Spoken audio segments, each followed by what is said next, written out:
Join Sid for this edition of It's Supernatural.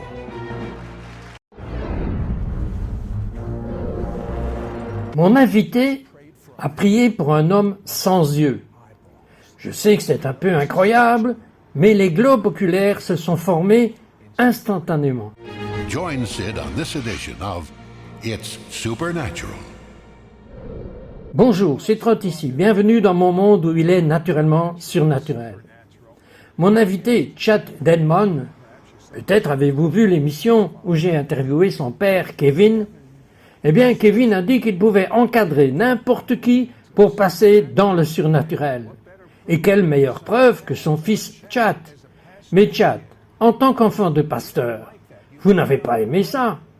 Vous aviez l'impression que la vie vous avait joué un sale tour et vous avez commencé à vous rebeller.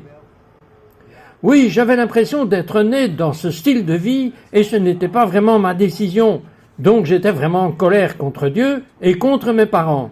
Je voulais une enfance normale en soi. Mais pourquoi êtes-vous tombé dans la drogue? J'étais juste en colère. Je voulais prendre mes propres décisions et j'étais fatigué de faire ce que tout le monde pensait que je devrais faire. Et je me suis lancé et j'ai commencé à prendre de la drogue et j'ai commencé à aimer ça. Et ça m'a amené sur une très mauvaise route. Mais la nuit, quand il n'y avait personne et que vous étiez dans votre chambre, vous pouviez réellement voir des choses se passer dans le monde invisible. Oui, c'est probablement l'activité la plus démoniaque que j'ai jamais vue, où je voyais des démons, mais encore plus, je voyais Jésus dans le coin de ma chambre en train de pleurer. Et ça ne vous a pas dérangé?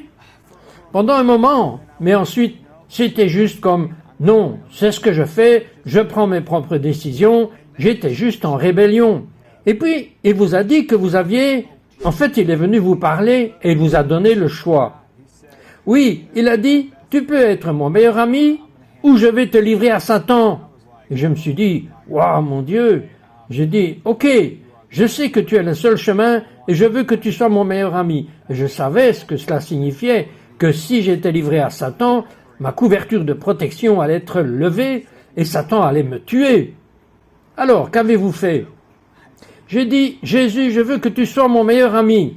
Et il a juste commencé à m'entourer de ses bras et l'amour de Dieu est entré dans mon cœur et toute la dépendance, tout le désir de drogue ont complètement disparu. C'était incroyable.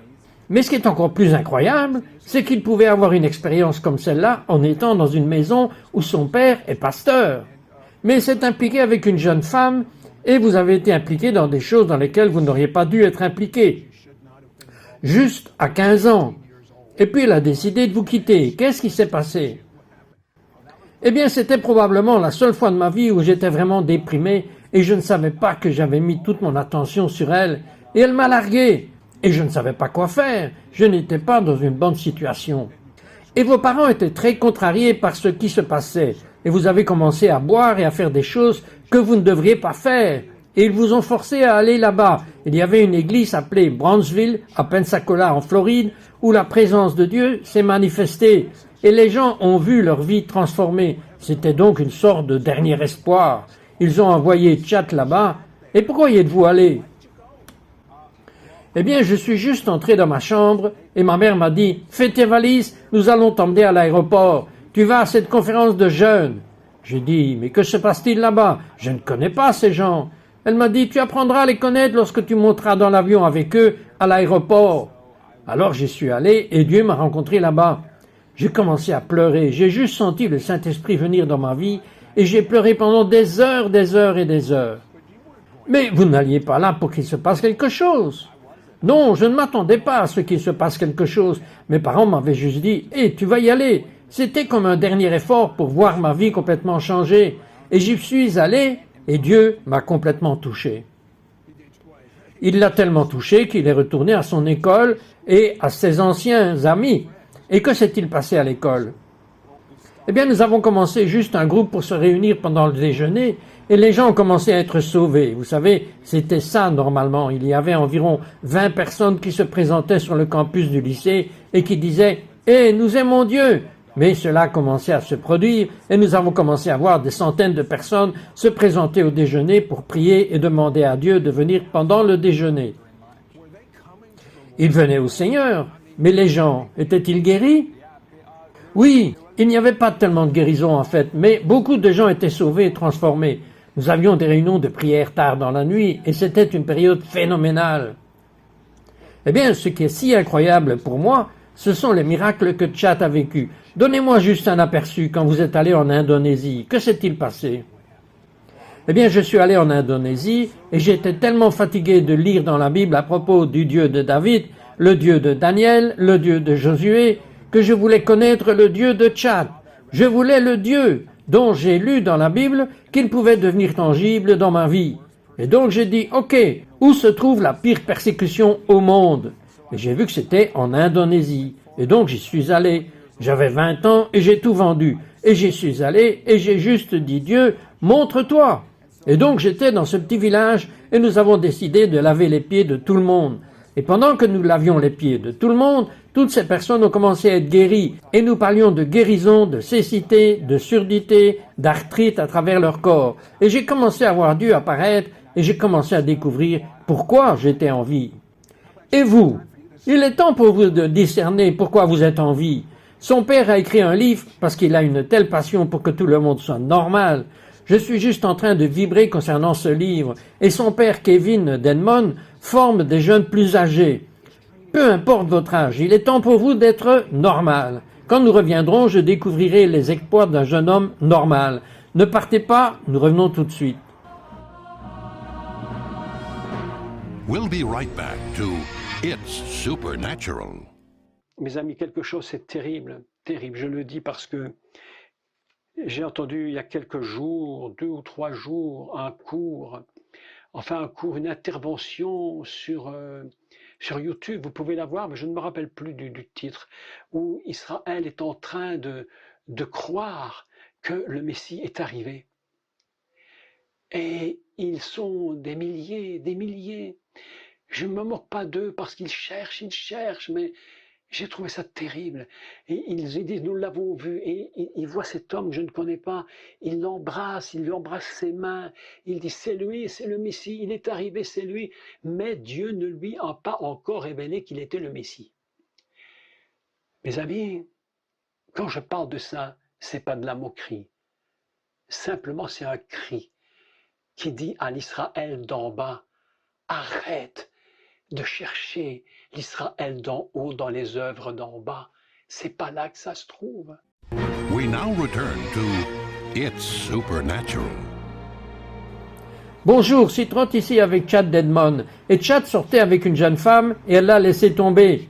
Et il était tellement déprimé qu'il a commencé à boire et faisait des choses qu'il n'aurait pas dû faire. Et ses parents l'ont envoyé là où il y avait une explosion de l'Esprit de Dieu dans une église. Cet esprit a sauté sur lui, l'a totalement changé. Il est retourné au lycée. Plus d'une centaine d'étudiants ont fini par croire en Jésus. Et Chad, la jeune femme vous ayant abandonné, je suppose que vous avez trouvé une nouvelle petite amie. Oui, en fait, ce qui s'est passé quand j'ai rencontré Jésus, c'est que Jésus m'a demandé « Veux-tu sortir avec moi pendant 1 an ?» J'ai pris ça au pied de la lettre. Donc je sortais avec Jésus et c'était avant que le Bluetooth n'existe. Et donc je parlais à voix haute et je m'attendais à ce que Jésus me réponde. Et je sortais dîner et je commandais une table pour 2.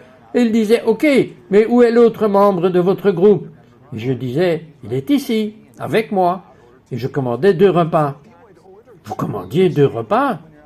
Et vous savez, quand vous êtes à un rendez-vous, vous commandez un repas pour votre rendez-vous. Et donc Jésus ne mangeait pas toujours sa nourriture, et donc je mangeais à sa place. Mais nous avons passé de bons moments où nous avons juste parlé, et c'était un vrai moment pour entendre la voix du Seigneur. Mais qu'est-ce que les serveurs ont pensé de ça? Ils ont pensé que c'était un peu bizarre, un peu gênant, mais j'étais d'accord avec ça, vous savez, j'étais à cet endroit où je voulais connaître Jésus. Avez-vous passé beaucoup de temps avec lui, en privé, pour l'adorer? Oui, j'avais des heures et des heures d'adoration, juste en personne. Mon père venait toujours dans ma chambre. Il venait voir si j'allais faire les corvées. Et il me trouvait par terre en train de pleurer. Et il disait, « Je vais tondre la pelouse. » Parce qu'il avait vu son fils de 18 ans par terre, juste sur le sol, pour le Seigneur. C'était incroyable. Ok, alors il retourne à cette église à Pensacola, en Floride, et il était à une réunion de prière pour hommes. Et quelque chose d'incroyable vous est arrivé, Chad. Oui, j'ai continué à prier Dieu. Je veux expérimenter ta présence à un tout autre niveau. Et donc j'étais dans cette réunion de prière et j'ai eu l'impression que quelqu'un m'avait frappé en plein dans l'estomac. Je suis tombé en arrière d'une bonne distance. J'ai commencé à trembler si fort sous la présence de Dieu que mes chaussures se sont envolées. Ma chemise s'est envolée. Et j'étais conscient que j'étais dans une réunion de prière. J'en étais conscient. C'était comme une réalité lointaine. Et c'était comme si une autre réalité arrivait. Et j'ai commencé à voir la gloire de Dieu. Et j'ai commencé à être emmené dans la salle du trône. Et j'ai vu le Père, le roi de gloire, assis sur le trône. Et il s'est penché pour me parler. Il a ouvert la bouche. Et je n'entendais rien avec mes oreilles. Et j'ai commencé à ressentir ce qu'il disait. Et ce fut la révélation la plus profonde de l'amour du Père que j'ai jamais eue. Et c'est ce qui m'a fait trembler.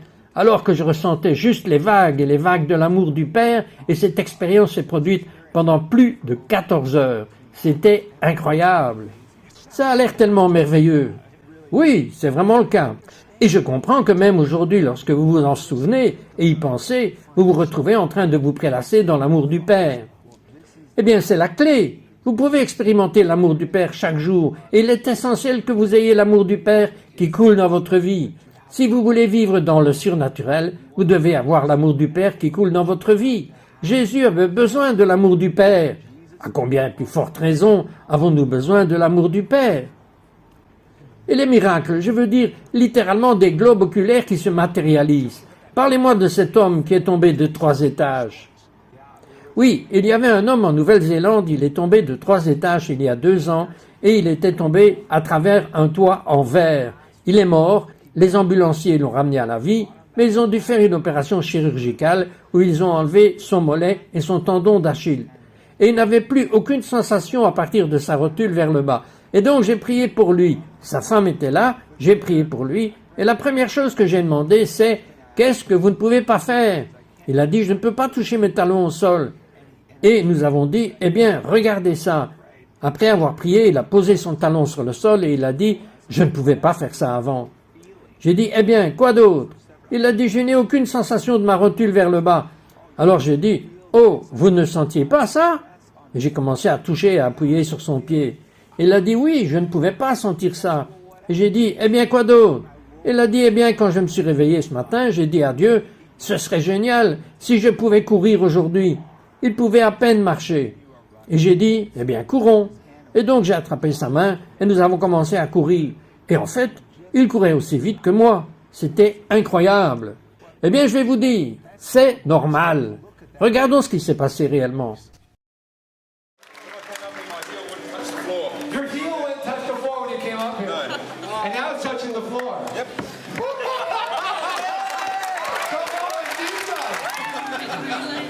We can't feel it. You can't feel my it. foot. You can't feel your foot. No feeling in my foot. So we need to break her feeling.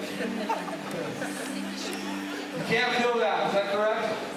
Feel a bit of that. You can feel a bit of that. And you couldn't feel that before. I had no feeling in I'm it. not pressing hard. No. I'm not pressing hard. I can feel it. You can feel that.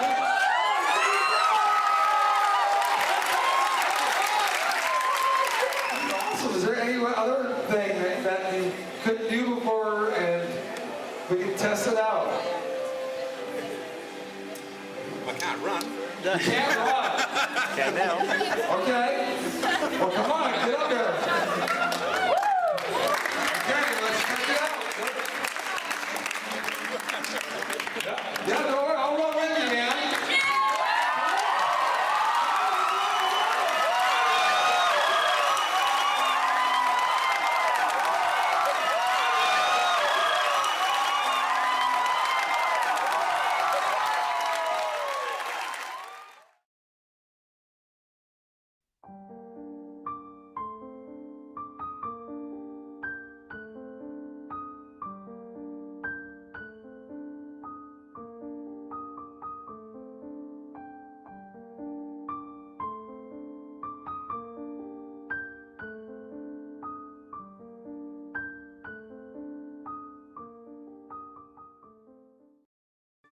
We now return to It's Supernatural.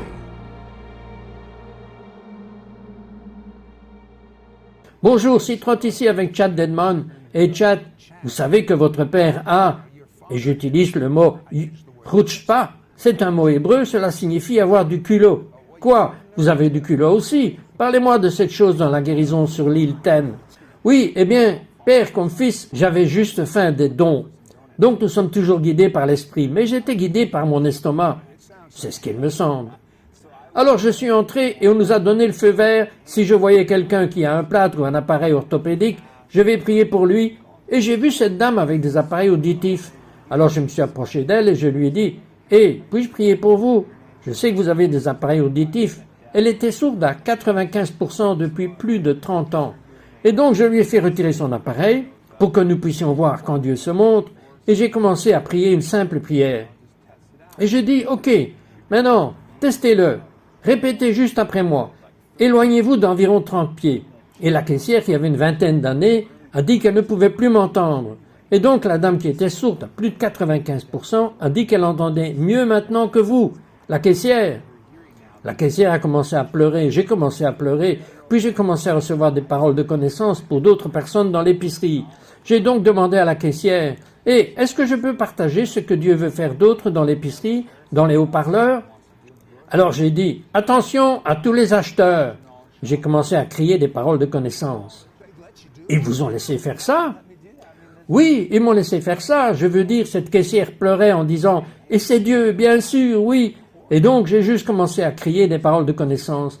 Et tous ces gens ont commencé à arriver, 20 à 25 personnes. Et cette femme dans une voiture motorisée s'est approchée et a dit « Eh bien, je vais subir une opération de remplacement de la hanche. Pensez-vous vraiment que Dieu pourrait me guérir ?» J'ai dit « Bien sûr, c'est qui il est ?» Alors nous avons commencé à prier ensemble pour elle et je lui ai dit « Eh bien maintenant, bougez !» Et elle a bougé sa jambe et elle a fait « Oh !» J'ai dit « Ah non, est-ce que vous avez plus de douleur ?»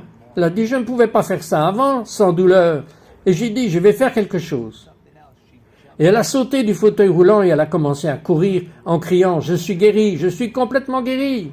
Il devait y avoir une foule à ce moment-là.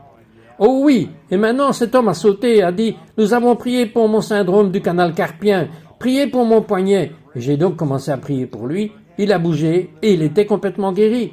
Et je me suis dit « Eh bien, vous savez quoi? Le roi, le royaume vient d'apparaître. Je pourrais aussi bien les présenter au roi. » Et j'ai donc commencé à partager sur la manière dont vous pouvez être les meilleurs amis du Créateur de l'univers. Et tous ces gens ont dit « Oui, je veux être le meilleur ami du Créateur. » C'était une période incroyable. Jésus est votre meilleur ami. Oui, il l'est. Aimeriez-vous que Jésus soit votre meilleur ami? Il le veut aussi. Le choix est à vous. Maintenant, Chad, vous devez me parler à propos de la personne qui est née sans globe oculaire. Évidemment, oui. Il avait plus de 70 ans et il est né sans yeux.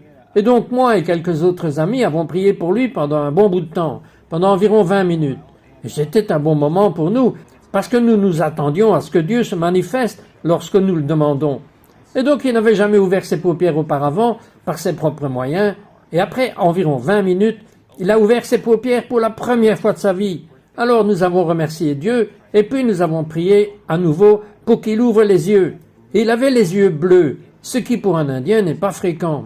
Oubliez la couleur. Vous avez vu des globes oculaires? Oui, c'était incroyable. Je veux dire, il n'avait pas de globe oculaire. Je veux dire, ses orbites étaient vides. J'aimerais voir des orbites vides et puis des yeux en place. Ça change votre vie pour toujours. Ça l'a fait. J'ai commencé juste à pleurer et il n'était pas capable de voir complètement. Il était capable de voir des formes et des silhouettes, mais il n'était pas capable de voir les couleurs ou de loin. Alors nous avons décidé, et Dieu lui a donné de nouveaux yeux. Je pense qu'il aura une vision de 20 sur 20. Alors nous avons continué à prier pour lui. Il a ouvert à nouveau les yeux, et ses yeux sont passés du bleu au marron. Et il avait une vision parfaite. C'était incroyable. Et vous avez découvert quelque chose sur les yeux bleus. Un médecin vous l'a dit. Oui, un médecin m'a dit que lorsqu'un bébé naît, un bébé peut naître avec les yeux bleus, et donc il ne peut pas voir les couleurs, et il ne peut pas voir de loin. Et donc, en gros, cet Indien avait des yeux d'enfant tout neufs, qui étaient bleus. Et puis il a changé de couleur pour avoir une vision complète. C'était incroyable. Vous savez, je vois des gens à la télévision dire « N'est-ce pas cool ?» C'est cool. Et qu'en est-il de la foi où vous avez trouvé un musulman qui était en train de mourir? Oui, c'était aussi un moment incroyable où nous faisions juste une réunion sur l'amour du Père. Et donc je l'ai simplement invité à expérimenter l'amour du Père. J'ai invité tout le public à expérimenter l'amour du Père. Et donc il s'est levé. Je ne connaissais pas sa situation. Il avait été opéré plus tôt, il avait un cancer du foie, et ils l'ont ouvert pour trouver le cancer qui s'était propagé dans tout son corps. Et ils ont dû le refermer parce qu'ils ne pouvaient rien enlever. Et ils l'ont donc refermé et lui ont annoncé la nouvelle. Médicalement, nous ne pouvons rien faire pour vous. Alors allez-y et faites la paix avec votre famille. Il vous reste environ 2 semaines à vivre. Et donc 1 semaine plus tard, sa femme l'a amené à l'église. Et nous avons commencé par prier pour libérer l'amour du Père. Et alors que nous le faisions, les agrafes se sont ouvertes. Et Dieu a commencé à faire quelque chose. Et alors, il a couru aux toilettes. Je veux dire, le réveil est un désordre. Et donc, il a commencé à essayer de comprendre ce qui se passait. Il est venu et s'est approché de moi avec son pardessus. Et il a dit, ma plaie est ouverte. Je me suis dit, ah non. Et des trucs sortaient. Ce n'est pas bon. Et il ne m'avait même pas dit qu'il avait un cancer. Alors j'ai prié pour lui. Et toute la douleur a disparu. Il est allé aux urgences. Ils lui ont fait 2 tests différents. Et les mêmes médecins qui l'avaient soigné ont fait ces tests. Et ils ont dit, nous ne comprenons pas ce qui s'est passé. Mais le cancer est maintenant mort et a fui littéralement de votre corps. Et maintenant, cet homme a rencontré l'amour de Jésus. Cet homme musulman. Et il a décidé, vous savez quoi? Je veux donner ma vie à cet homme. Je suis aussi amoureux de cet homme. Et il continue à chercher Dieu jusqu'aujourd'hui. Chad, lorsque vous avez commencé à partager cette histoire, il y a eu un flot de puissance de guérison de Dieu qui est arrivé directement dans le studio. Et je crois que lorsque Chad va commencer à prier pour vous, vous serez inondé de ces paroles surnaturelles de guérison qui vont se rassembler. Et il y aura une explosion créative de guérison pour vous maintenant. Chad, pourriez-vous prier? Oui, il y a une femme qui a un cancer du sein et vous allez commencer à sentir une chaleur qui va venir sur votre corps et Dieu va commencer à enlever les tumeurs. Il y a même quelqu'un qui a subi plusieurs opérations du genou. Vous portez une chemise rouge et Dieu va commencer à venir avec de la chaleur et vous allez juste le tester maintenant. Il y a quelqu'un avec du métal dans sa cheville. Votre nom est Tim et commencez juste à bouger. Dieu vous guérit en ce moment. Il y a quelqu'un votre nom est Déborah. Vous avez eu un accident de voiture. Vous avez mal tout le long de la colonne vertébrale. Dieu va commencer à libérer de l'électricité pour libérer la présence de guérison en ce moment. Seigneur, nous te remercions simplement pour ce que tu fais. Nous en libérons simplement davantage. J'ai l'impression qu'il y a même des gens qui ont eu des blessures avec des téléphones portables où vous étiez au téléphone et cela se pourrait même que ce soit dans un accident de voiture. Vous pourriez tomber des escaliers. Oui, il y a quelqu'un qui est tombé dans les escaliers et vous étiez sur votre téléphone portable et vous êtes blessé à la colonne vertébrale. Dieu vous touche en ce moment et donc Seigneur, nous libérons simplement ta présence de guérison. Je dois vous demander quelque chose. Vous avez dit quelqu'un avec une chemise rouge. Vous l'avez vu ou vous l'avez entendu? En fait, oui, je commence à voir. Parfois, je vois des choses dans l'esprit. Parfois, j'entends que c'est juste une petite voix d'acier. Elle arrive souvent de différentes manières. Mais maintenant, tout le monde peut-il, je veux dire, vous êtes doué, mais tout le monde peut-il marcher dans ses dons? Tout le monde, vraiment tout le monde. Je veux dire, vous savez, Paul nous a dit que nous désirons tous les dons. Nous devrions désirer tous les dons. Je veux dire que Dieu nous parle à tous les moments, où ses pensées, pour nous, sont plus nombreuses que les grains de sable du sud-est. Bien sûr, je veux dire qu'il parle constamment. Vous savez, il parle de Dieu qui nous parle tout le temps. Il parle à certains d'entre vous en ce moment. Il dit, je veux vous donner le même choix que j'ai donné à Chad. Je veux soit être ton meilleur ami, soit tu sortiras dessous ma couverture protectrice et tu ne seras pas bien sans mon amour et ma protection. Je vais te donner le choix. Tu peux me choisir ou tu peux choisir de marcher sans ma protection. Je veux dire, toi, je t'ai aimé, je t'ai protégé. Mais maintenant, tu dois faire un choix. Vous devez prendre une décision car encore une fois, moi, Dieu, je vais secouer cette terre et ceux qui ne prennent pas de décision pour moi ne seront pas sur une base solide et ils vont tomber. Alors, choisissez aujourd'hui qui vous êtes. Vous allez servir et c'est si simple que tu n'as pas besoin de mon aide. Tout ce que tu dois faire est d'être honnête avec Dieu. Dites-lui que vous avez commis beaucoup de péchés et que vous êtes désolé. Demandez-lui de vous pardonner. Croyez que son sang le lave tout simplement. Tout est parti et quand vous serez propre, il sautera à l'intérieur de vous et deviendra votre meilleur ami. Laissez-moi vous présenter votre meilleur ami, Yeshua, Jésus, le Messie, le roi des Juifs. Et j'ai de bonnes nouvelles pour vous. Il ne faut pas être juif pour croire au roi des Juifs. Il suffit de l'aimer. Il vous aime déjà. Foncez, foncez vers l'or, maintenant.